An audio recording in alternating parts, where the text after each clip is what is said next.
ఈ కాక్రోజు విద్యార్థులు ఏదైనా హిందూ వ్యతిరేక కార్యకలాపాలు చేశారా?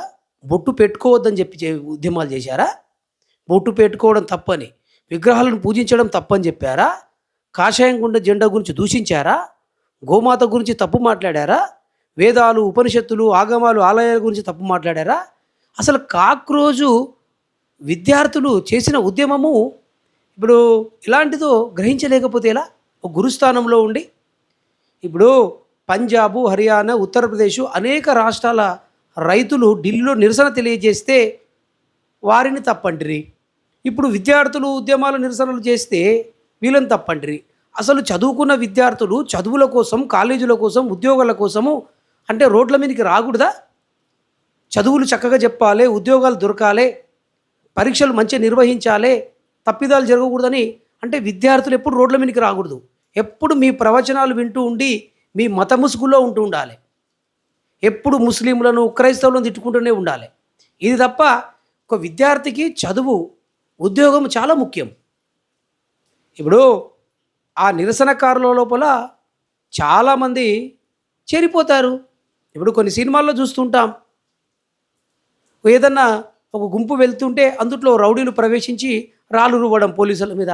అలా విద్యార్థుల నిరసనలో కొంతమంది వాళ్ళ వ్యక్తిగత స్వలాభం కోసం ఉన్నటువంటి విలన్లు కావచ్చు, లేదా అత్యాచార వ్యక్తులు కావచ్చు, కొంతమంది వ్యతిరేక కార్యకలాపాలు చేసినటువంటి వాళ్ళు కూడా చేరిపోయి ఉండొచ్చు. దానికి విద్యార్థులది తల తప్పెలా ఉంటుంది. వేలాది మంది విద్యార్థుల లోపల ఎవరు అనేది ఎట్లా, ఏ రాష్ట్రం వాళ్ళు, ఏ జిల్లా వాళ్ళు, ఎవరెవరని ఎట్లా గుర్తిస్తాం? దానికి వాళ్ళని ఏదో కమ్యూనిస్టులలాగా లేదా నక్సలైట్లలాగా, విదేశీ శత్రువులలాగా, పాకిస్తాన్లాగా, టెర్రరిస్టులాగా చూస్తే ఎలా? చదువుకున్న వారికి పరీక్షలు చాలా ముఖ్యం, ఉద్యోగాలు చాలా ముఖ్యం. ఒక వ్యక్తి ఎన్నో సంవత్సరాలు కష్టపడి చదువుకొని పేపర్ లీక్ అయితే అతను పడ్డ శ్రమ తన జీవితాన్ని కోల్పోవలసిన పరిస్థితి వస్తుంది. ఒక 21 మంది విద్యార్థులు మరి ఆత్మహత్య చేసుకున్నారు అంటే దానికి కారణం కేంద్రాంది కాదా? అది ప్రశ్నించకూడదా? అంటే ఇట్లా పేపర్లు ఎన్నో 156 సార్లు ఇప్పటికీ పేపర్ లీక్ అయింది. దీనికి ఎవరు బాధ్యత వహించాలి? రాముణ్ణి వదిలిపెట్టరు. అయోధ్యలో అంత దోపిడీ జరుగుతూ ఉన్నా కూడా ఈ వద్దిపర్తి ప్రభాకర్ గారు కానీ, ఈ శామవేద షణ్ముఖ శర్మ గారు కానీ ఏనాడైనా నోరు విప్పి మాట్లాడారా? ఇది తప్పని ఖండించారా? అంటే హిందూ ముసుగు తొడుక్కొని ఏ నేరం చేసినా కరెక్టేనా అది? మరి విద్యార్థులు ఏం కోరుకుంటున్నారు? వాళ్ళ డిమాండ్లు ఏంటి? వాళ్ళు వాళ్ళ విద్య కోసం, వాళ్ళ పరీక్షల పక్కడ్బందీ కోసం మాట్లాడుతున్నారు తప్ప అందులో వారు చేసిన తప్పేముంది అని మీరు ఒకసారి గ్రహించుకోవాలి. ఎప్పుడు మీ ప్రవచనాలు వింటుకుంటుంటే ఉండాలి. ఎప్పుడు రామాయణము, భారతం అనుకుంటూ ఉంటే సరిపోతుందా? కృష్ణుడు, రాముడు భగవంతుడని విశ్వాసంతో, నమ్మకంతో బ్రతికి కష్టపడి పనిచేసుకునే తత్వం ఉండాలి. బయటి దేశాలను చూడండి. ఇప్పుడు ఈ దేశము ఎంతో అభివృద్ధి చెందుతుంది అని చాలామంది మరి మాట్లాడుతున్నారు. ఏదో అధికారాల కోసము, లబ్ధి కోసం పార్టీల గురించి కాదు. విదేశాలు చూడు ఎంత డెవలప్ అవుతున్నాయి. చైనా ఎంత ముందుకు వెళ్తుంది. అమెరికా, చైనా, పలు దేశాలు ఎంతో అభివృద్ధి చెందుతున్నాయి. మన దేశం ఎక్కడ ఉంది? ఇంకా కులాల కాడే ఉంది. అంటరాని వాళ్ళను ఊరికి దూరంగానే పెడుతున్నారు. ఇంకా ఎక్కడ ఉంది? ఆలయాలకు రక్షణ లేదు, ఆగమాలకు రక్షణ లేదు, వేదాలకు చట్టం తీసుకురాలేదు, ఆలయాలకు చట్టం తీసుకురాలేదు, అర్చకుని కొడితే చట్టం తీసుకురాలేదు, ఓ కాషాయం జెండకు రక్షణ లేదు. ఇప్పటికీ భారతదేశం జెండా తీసుకురావాలంటే చైనాకి వెళ్ళి సప్లై చేసుకోవాలి. ఇది దేశ పరిస్థితి. ఇప్పటికీ పేదవాళ్ళకు ఇంకా కంట్రోల్ బియ్యమే ఇస్తున్నారు. ఏ అవసరానికైనా కంట్రోల్ బియ్యం కానీ ఉంది దేశ పరిస్థితి. అయ్యా, ప్రవచనకారులమైనటువంటి వాళ్ళము భక్తి గురించి ప్రవచనం చెప్పాలి. ఏదో కాక్రోజులు అంటే విద్యార్థులు, చదువుకున్న విద్యార్థులు, ఆ నిరసన తెలిపేటటువంటి వాళ్ళు అమాయకులో లేదా రైతులో కాదు, గొప్ప చదువు చదువుకున్నటువంటి విద్యార్థులు. వారికి తెలియదా? అంటే ఏదైనా సరే ప్రభుత్వాన్ని మాట్లాడకూడదు.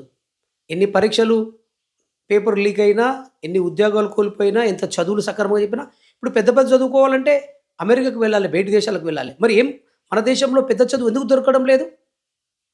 మన దేశ స్థితి ఇంకా ఎందుకు ఆడనే ఉంది? ఏ రకంగా అభివృద్ధి చెందింది? మతం, మతం, మతం, మతం. పొద్దున్నే లేస్తే ముస్లింలను, క్రైస్తవులను తిట్టడం తప్ప ఇంకో అభివృద్ధి ఉందా?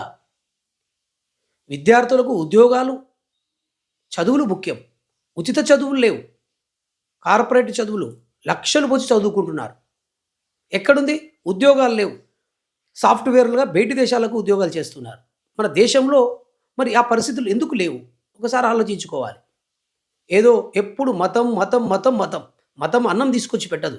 మతం గొప్పది. అది మన మనసుకు సంబంధించినటువంటిది మతం. ఇది భారతదేశం. అందరము సౌఖ్యంగా ఉండాలి.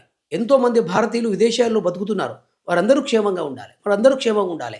మన దేశం ఉన్న ప్రతి భారతీయుడు బాగుపడాలి అని, మానవుడే మాధవుడు అని, మనము దైవం మానవ రూపము అని మనకు శాస్త్రాలు చెప్తున్నాయి.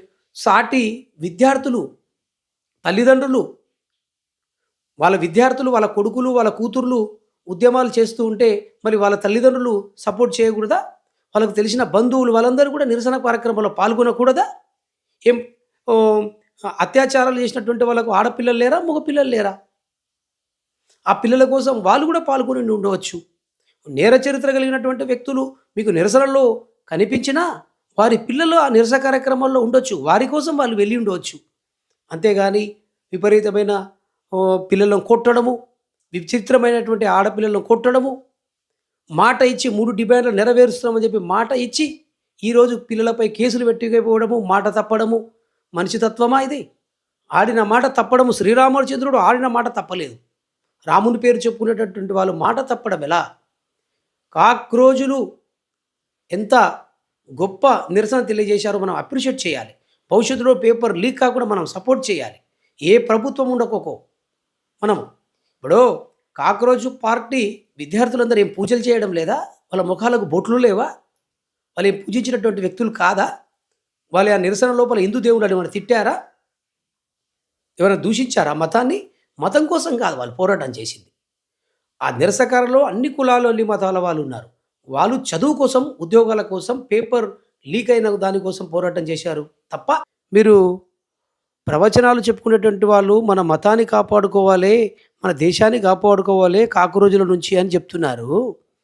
అసలు ఈ కాక్రోజు విద్యార్థులు చేసిన తప్పేమిటయ్యా? వాళ్ళు ఏమన్నా పాకిస్తాన్ నుంచి వచ్చినటువంటి టెర్రరిస్టులా? లేకుంటే ఉగ్రవాదులా? అసలు వాళ్ళు దేనికోసం నిరసన తెలియజేశారు? ఇప్పుడు వాస్తవంగా కేంద్ర ప్రభుత్వము నీట్ పేపర్ లీక్ చేసిన విషయంలో కేంద్ర ప్రభుత్వం తప్పు కాదా? అసలు కేంద్ర ప్రభుత్వం తప్పు లేకుంటే విద్యార్థులు నిరసన తెలియజేసేటటువంటి వాళ్ళ? అసలు తప్పు చేయకపోతే ఎవరైనా ప్రశ్న వేస్తారా? వాళ్ళు ఏమడుగుతున్నారు? నీట్ పేపర్ను రద్దు చేసిండ్రు. దానికి సంబంధించిన కేంద్ర విద్యాశాఖ మంత్రి ధర్మేంద్ర ప్రధాన్ గారు రాజీనామా చేయాలి. ఇది మొదటి డిమాండు. ఈ నిరసనలో చనిపోయినటువంటి విద్యార్థులకు కోటి పరిహారం ఇవ్వాలని రెండోది. మరియు విద్యార్థుల మీద కేసులు ఎత్తవేయాలి అని చెప్పి 3 డిమాండ్లను ప్రస్తావించారు. ఇందులో ఏ పార్టీకి సంబంధించినటువంటి డిమాండ్లు కానీ, రాజకీయానికి సంబంధించిన డిమాండ్లు కానీ ఉందా? అసలు కాక్రోజు విద్యార్థులు ఏదైనా దేశం కాపాడుకోవాలి కాక్రోజు విద్యార్థుల నుంచి, కాక్రోజుల నుంచి అని చెప్తున్నారు.